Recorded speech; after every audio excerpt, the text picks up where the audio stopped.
باطل نے جب جب بدلے گئے تیور، آیا گئے تب تب میری زباں پر۔ باطل نے جب جب بدلے گئے تیور، آیا گئے تب تب میری زباں پر۔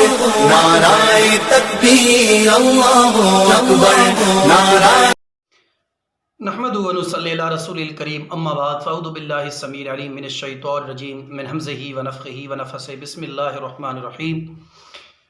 یا ایھا الذین آمنوا ان جاءکم فاسق بنبأ فتبینوا۔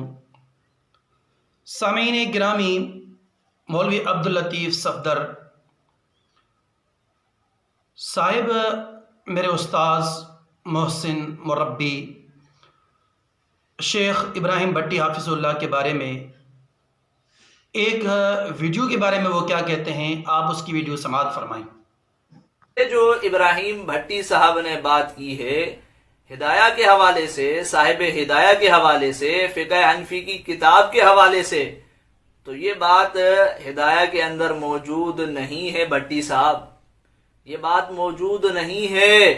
یہ آپ نے صاحب ہدایہ پر جھوٹ بولا ہے، اور آپ کو اس پر استغفار کرنی چاہیے، توبہ کرنی چاہیے کہ آپ مسجد میں ممبر پہ بیٹھ کے جھوٹ بولتے ہیں، ممبر پہ بیٹھ کے جھوٹ بولتے ہیں، اور پھر تعصب کا تانا احناف کو دیتے ہیں، تعصب کا تانا احناف کو دیتے ہیں۔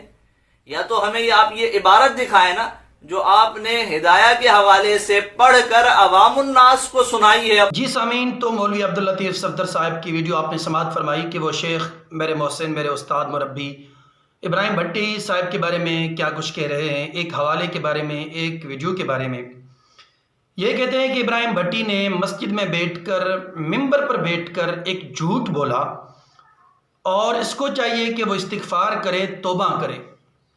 سب سے پہلی بات یہ ہے کہ عبداللطیف صفدر صاحب، جیسے کہ میرے استاد، میرے محسن، میرے مربی ابراہیم بھٹی حافظ اللہ نے کہا کہ کچھ لوگ ایسے ہیں جنہوں نے مجھے کال کی، ان کو حوالہ نہیں ملا، قابل رحم ہیں، تو ان کے لیے شیخ محترم استاد مربی حافظ شیخ ابراہیم بھٹی حافظ اللہ نے دو حوالے آپ کو دکھائے، پرنٹ نکال کر آپ کو دو حوالے دکھائے۔ جب آپ کو اپنی کتابوں کا ہی علم نہیں تو آپ کسی اور کے بارے میں یہ نازیبہ جملے کیسے استعمال کرتے ہیں؟ ویسے تو بہت ہنسی آ رہی ہے آپ کا یہ علمی میدان دیکھ کر کہ آپ علمی میدان میں کتنے بڑے علمی شخصیت ہیں، وہ آپ کی اس ویڈیو سے ہمیں معلوم ہو گیا الحمدللہ۔ اور شیخ محترم نے بھی آپ پہ اوپر ترس کھایا کر، رحم کھا کر آپ کو پرنٹ نکال کر آپ کو حوالے دکھائے، وہاں تو مجھے بہت ہنسی بھی آئی، اور میں بہت جو ہے افسردہ ہوا آپ کے لیے کہ اللہ کے سرزمین پر ایسے بندے بھی ہیں جو بغیر تحقیق کیے ہوئے کسی کی ذات پر اس طرح حملہ کر دیں۔ البتہ یہ تو ایک اور الگ گفتگو ہے، لیکن آپ کی خدمت میں یہ بات عرض کرتا چلوں کہ آپ نے کہا کہ ابراہیم بھٹی صاحب نے جھوٹ بولا، مسجد میں بیٹھ کر، ممبر پر بیٹھ کر جھوٹ بولا۔ سب سے پہلی بات یہ ہے کہ جھوٹ نہیں بولا، آپ کو اس نے حوالے دکھا دیے میرے استاد نے، تو اب ماشاءاللہ آپ کا منہ بند ہو چکا۔ لیکن آپ کی خدمت میں ایک تحفہ ہے، بطور تحفہ، کیونکہ میں خادم ہوں، میں مسلک کا داعی ہوں، میں مسلک کا غلام ہوں، قرآن و سنت کا خادم، غلام، چوکیدار ہوں، تو آپ جیسوں کے لیے میں اکثر و بیشتر کچھ نسخے اپنے پاس رکھتا ہوں، اور کچھ خاص تحائف بھی آپ ساتھیوں کے لیے رکھتا ہوں۔ ایک تحفہ یہ ہے کہ آپ کے اس قول سے معلوم ہوتا ہے کہ آپ نے گویا کہ یہ کہا کہ اگر کوئی اس طرح جھوٹ بولے تو اس کے اوپر توبہ فرض ہے اور اس کے لیے استغفار لازمی ہے۔ تو اب آپ عبدالرؤف کھوکھر کی ویڈیو سماعت فرمائیں کہ وہ اس ویڈیو میں کیا کہتے ہیں۔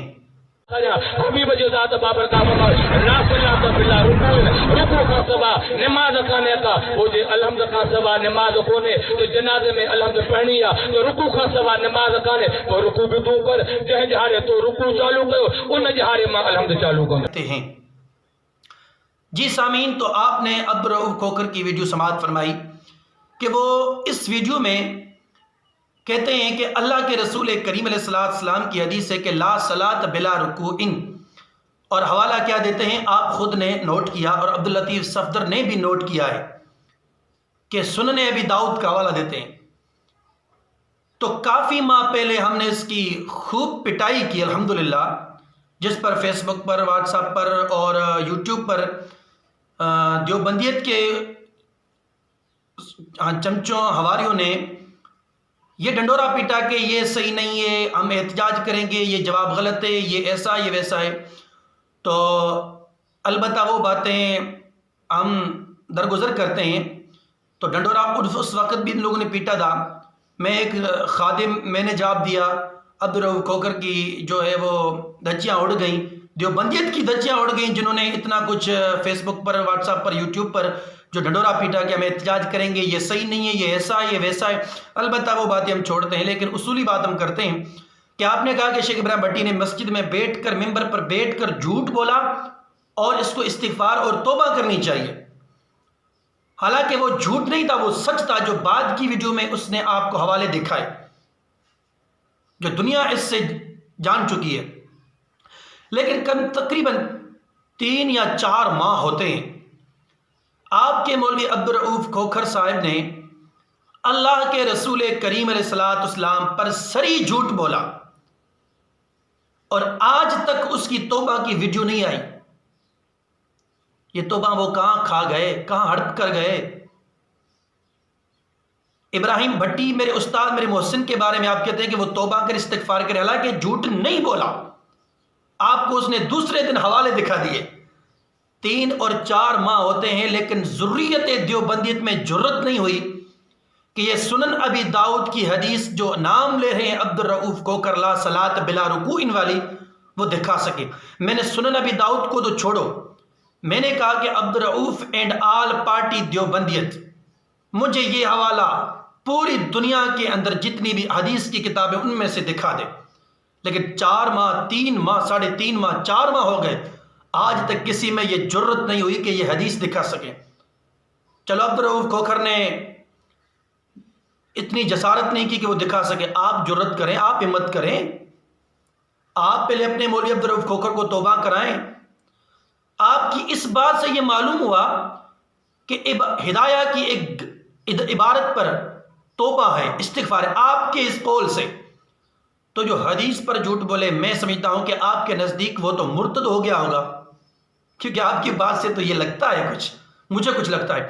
تو محترم، آپ کے عبدالرؤف کھوکھر ارتداد کے حد تک پہنچ گئے بقول آپ کے کہ اس نے اللہ کے رسول کریم علیہ السلام پر جھوٹ بولا، سری جھوٹ بولا، تو ابھی تک اس نے توبہ نہیں کی۔